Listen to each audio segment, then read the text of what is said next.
नमस्कार साथियों, जय श्री राम। मेरा नाम कालूराम गर्गे। मैं राजस्थान विद्युत ठेका कर्मचारी महासंघ का प्रदेश महामंत्री हूँ।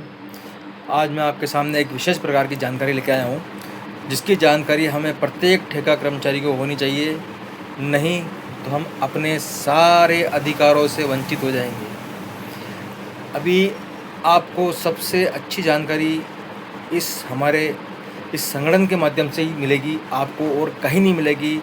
बाकी जो भी जानकारी मिलेगी सब भ्रामक मिलेगी या सब राजनीतिक से संबंधित मिलेगी। सबसे पहले हमें हमारी शक्ति का ज्ञान होना चाहिए। ये जानकारी आपको कोई नहीं देगा, ये जानकारी आपको हमारा संगठन देगा। राजस्थान विद्युत ठेका कर्मचारी महासंघ, भारतीय मजदूर संघ देगा आपको।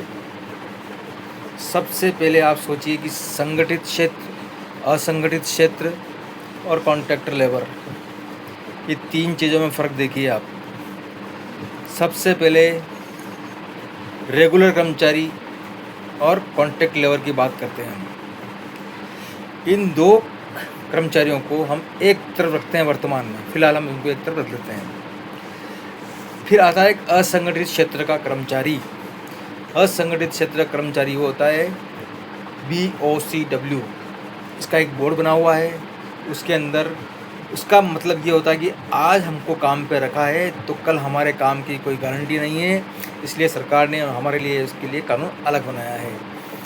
आज आप काम करेंगे, आज आपको पैसा मिलेगा, आपका कोई PF नहीं है, कोई ESI नहीं है, कोई मुआवजा नहीं है, कुछ नहीं है। ठीक है, ये हो गया असंगठित क्षेत्र। ध्यान रखिएगा, सुनिएगा, इसको अवश्य सोचिएगा कि असंगठित क्षेत्र का कौन हुआ जिसका PF नहीं है, ESI नहीं है, आज काम किया, आज वेतन मिला, कल का कोई गारंटी नहीं है, वो हो गया असंगठित क्षेत्र का कर्मचारी। अब हम आते हैं पार्ट 2 पर, जहाँ पर हमने रेगुलर कर्मचारी को और ठेका कर्मचारी को रखा है। रेगुलर कर्मचारी और ठेका कर्मचारी में कोई फ़र्क नहीं है, मात्र फ़र्क है तो वेतन का फ़र्क है और उसकी जो कार्य की एलिजिबिलिटी, मतलब कार्य का जो प्रकार है उसमें फ़र्क है।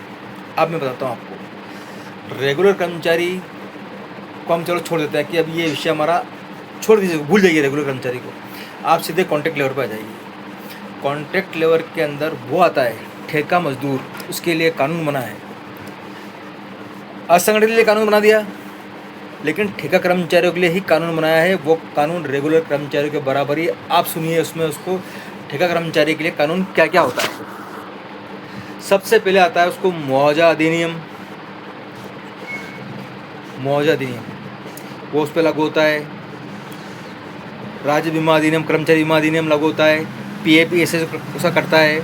मातृत्व अवकाश उसको मिलता है, ग्रेजुटी उसको मिलती है। जिनको ये चीज़ें मिलती है, वेतन पेमेंट ऑफ वेजेस के अंदर वो आता है, ग्रेजुटी के अंदर आता है, बोनस के अंदर आता है, मतलब जितने भी एक्ट हैं उनके अंदर ही आता है। तो वो है कॉन्ट्रैक्ट लेबर, जो ठेके पर रखा गया है, जिसका PF करता है, इसको महीने में एक बार सैलरी मिलती है। ठीक है, जिसको महीने में एक बार सैलरी मिलती है, उसको गवर्नमेंट ने सब सुविधा दी है। उसके लिए फैक्ट्री एक्ट भी अलग बनाया है और एक कॉन्ट्रैक्ट लेबर एक्ट 1948 अलग बनाया है। बोनस अधिनियम 1965 बनाया, न्यूनतम वेतन 1948 बनाया, मजदूरी संचय 1936 बनाया। मतलब कानून बहुत सारे बनाए हैं, लेकिन अभी जो कानून वर्तमान में बताना जा रहा हूँ आपको, ये 4 कानून असंगठित क्षेत्र के मजदूर के ऊपर लागू नहीं होते हैं। या आप फिर सुन लेना, मुआवजा अधिनियम असंगठित क्षेत्र के ऊपर लागू नहीं होता। औद्योगिक विवाद अधिनियम 1947 लागू नहीं होता। राज्य बीमा अधिनियम 1948 लागू नहीं होता। PF अधिनियम 1952 लागू नहीं होता। मातृ लाभ अवकाश 1961 ये भी लागू नहीं होता। और एक ग्रेजुटी अधिनियम ये भी लागू नहीं होता। अब ये सब कानून असंगठित क्षेत्र के मजदूर के ऊपर लागू नहीं होते हैं, केवल ठेका कर्मचारी के ऊपर लागू होते हैं। इसलिए हमारा अधिकार है, हमें इस कानून के तहत सरकारों से, विभागों से, कंपनियों से लेने का अधिकार हमें दिया हुआ है, इसलिए हम मांग कर रहे हैं। तो आप निश्चिंत रहे। अब आप समझ गए होंगे कि आपकी शक्ति क्या है। आपको कोई बोले असंगठित क्षेत्र, बोले उसको बोलो हम असंगठित नहीं, हम संगठित हैं। हमारा PF करता है, हम संगठित हैं, हम रेगुलर कर्मचारी के बराबर हैं। हमारा समान काम, समान अधिकार लेने का अधिकार है हमारा। इसलिए आप इस क्षेत्र में मत जाइए। हम कोई निर्माण मजदूर नहीं है जो आज काम किया कल पैसा मिला, हम वो नहीं है। तो मेरा विद्युत के और सभी क्षेत्र के, विद्युत हो, जलदाय हो, जो भी मंथली वेजेस ले रहे हैं, 240 दिन से अधिक काम कर रहे हैं, वो ठेका कर्मचारियों की गिनती में आते हैं, कॉन्ट्रैक्ट लेबर एक्ट की गिनती में आते हैं। तो आप समझ चुके होंगे इस बात को। अगर नहीं समझे हैं तो मेरा नंबर नीचे दिया हुआ है, आप कृपया करके मेरे से बात कीजिए। मैं आपको समझाऊंगा कि BOCW वर्कर और कॉन्ट्रैक्ट लेबर और रेगुलर कर्मचारी में फ़र्क क्या है। रेगुलर कर्मचारी से हमारा कोई ज़्यादा फ़र्क नहीं है। आप इस बात को समझते होंगे। तो जय हिंद, जय भारत।